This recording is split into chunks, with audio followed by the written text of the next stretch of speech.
Hey yo, this SV Twiz, man. Y'all already know how I carry it. Shout out to everybody that been rocking with the content though. I appreciate y'all, man, 1010%, bro. But all I ask y'all, man, is to hit the like button, man. Drop a comment. Bro, I don't care if it's 100 emoji, do that. And if you a returning viewer, bro, hit that sub. You know what I'm saying? Still hold up, bro. Hit that sub, man. It take like a 16th of a second, bro, to click that sub button.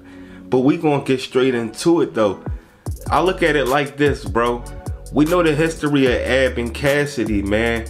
They had a great relationship, and somewhere down the line things got a little rocky where it wasn't too crazy. Like Ab wasn't looking at him as an enemy or nothing like that.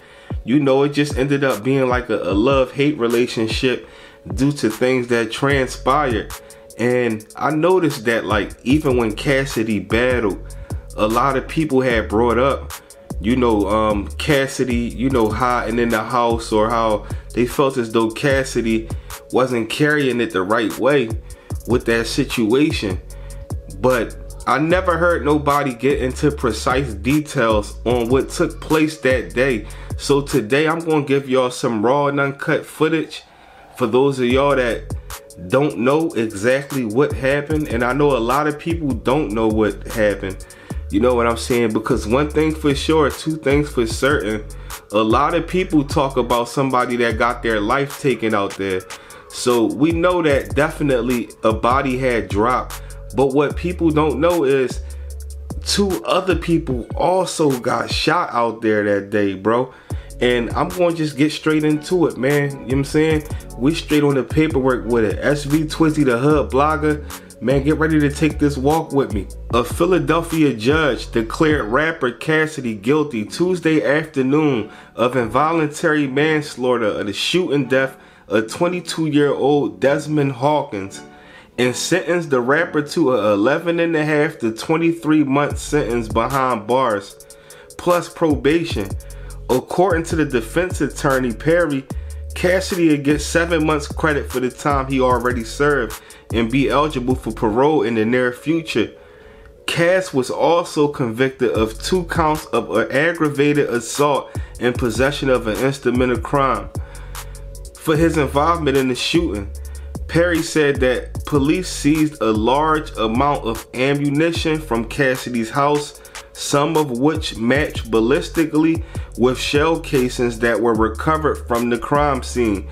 Judge Jane Greenspan based her decision on the fact that although he didn't start the problem, he may have helped to escalate the situation because of his access to the ammunition, Perry explained. You could be a leader in the community. The Associated Press quoted Greenspan as saying, before handing out her sentence, all of those guns, that's the reason why Desmond is gone now, because of all of those guns. After the judge read the sentence, Cassidy expressed a great deal of relief and remorse.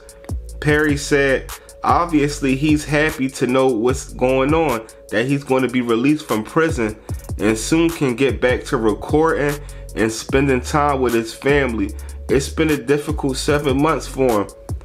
Cassidy says that he apologized for what happened and that, you know, the victim was his friend. He didn't want things to lead to what it led to. Cassidy has been incarcerated since turning himself into Philadelphia police in June. Cassidy turned himself in on murder and weapon charges. The rapper's first-degree murder trial began Monday with him raising his right to a trial by jury. So he waived his rights to basically to get judged by the jury. Instead, he chose to go heads up with the judge. So it says, leaving his fate in the hands of Judge Greenspan, a move that worked successfully for the defense, and that Cassidy was convicted on lesser charges. Cassidy, whose real name is Barry Reese, faced life in prison and the possibility of a death sentence if convicted for the first-degree murder charge.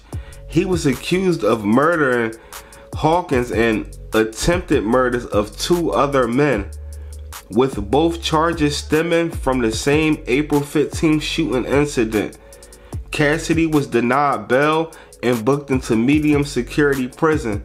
In August, the charge was briefly reduced to third-degree murder, but the original charge was reinstated the following month. The judge reinstates first-degree murder charge against Cassidy. Hawkins was shot in the back while sitting in a van that was parked in the alleyway behind Cassidy's home in the Cedarbrook neighborhood section. For those of y'all that don't know, Cedarbrook, that's like around the Wadsworth area. According to the Philadelphia Daily News, Hawkins and a group of his friends drove to Cassidy's house seeking retribution for a fight that had broken out hours before outside a nearby pharmacy. The fight, according to the prosecution, was between Hawkins, Roberto Johnson, and a member of Cassidy's crew. Now, what was ended up being said during the interview through Cassidy had spoke on that friend that had got in the fight with the other side was, Pretty Flock. You know what I'm saying? So Pretty Flock and somebody else had obviously got in some type of altercation, and Flock must have got the best of them. Whatever happened, them other guys chose to come around the Cass house for retaliation. According to Monday's testimony, shots rang out as soon as the van pulled into the alley. Witnesses did not agree on who fired the first rounds, but ballistics evidence indicates that bullets came from both sides. 30 shots were fired into the van and at least 12 shots from the van. So 30 shots had, gosh, you know what I'm saying? They threw 30 shots through the van.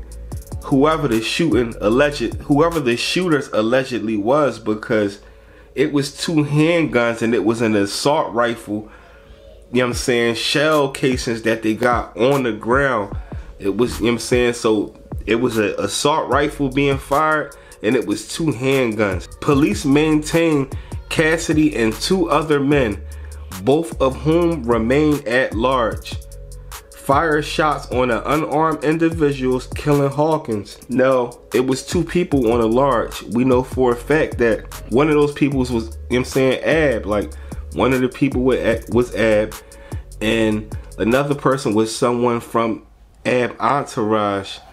You dig what I'm saying? And the person that was also in his entourage, I believe I know who it is, but I will have to, before I even, spit that name out, I can't do that without, the proof and without it being, factual public evidence. You dig what I'm saying? Or public, public records. So it's like, at the end of the day, the other person that was on the run was the person where Cassidy said that, whoever Ab had with him had ended up telling on Ab and Cass.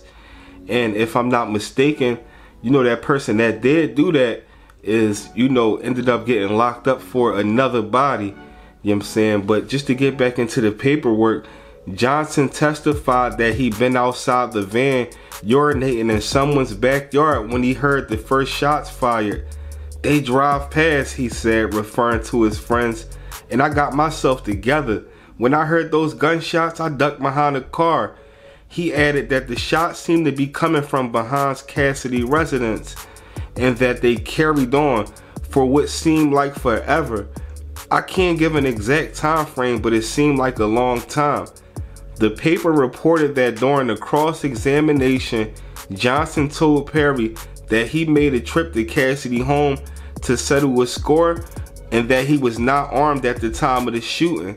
Johnson admitted that he would shoot someone if he felt that his own life was threatened. The prosecution called another witness, Joseph Newkirk, who had told police that he seen Cassidy fire a gun the night of the shooting. But on the witness stand, Newkirk's account changed. He told the court that the police intimidated him into making false statements about the incident. Now, I just dropped that last video, you dig what I'm saying, about Skinny Me situation, and that just shows you right there that when it is like a public figure or a popular person, that when these guys get in interrogation rooms, they will try to sway a person as saying that, you know, Cassidy did it, this person did it, you know, because they got the big name out of the group. And sometimes people fall for it, sometimes they don't, depending on the situation. But that's just proof right there. So basically what happened was Cassidy charge went from a murder to a manslaughter. He ended up doing county time, 11.5 to 23 months. And at the time when he got sentenced, he already had 7 months in. So he was feeling good because he went head up in trial, and he could still be in jail to today. He could have had life without the possibility of parole. Now, on top of that, AR ended up getting locked up. Once Ab got locked up, Ab also took it to trial and beat it in trial. The evidence was so wishy-washy, and their witnesses, you know, wasn't credible, obviously. But what I do want to say is, we see how the streets are today, and like I said, a lot of things get looked at differently because of the internet, but that just shows you that the streets never change, bro. You know what I mean? It was 30 shots fired in that van, you know what I'm saying? And it was 12 shots at least fired from the opposite van. So that was a clean shootout right there, you know, in the middle of you know what I'm saying, Wadsworth, on the back alley joint and all of that. So for those of y'all that was wondering, that's what had took place with the case. Cassidy and Ab ended up coming out with a victory, and later down the line, this is where we ended up seeing the vlog, and Ab had gave his, you know, his side of the story, and Cassidy eventually had responded. So I'm just here to, you know, to get the facts that it's public information. But this is SV Twiz, the Hood Blogger, man. I appreciate y'all. If it's anybody y'all want me to cover, DM me or drop a comment, man. Other than that, bro, you already know how I carry it, bro. You know what I'm saying? Sub, like, share. That's all I got, man.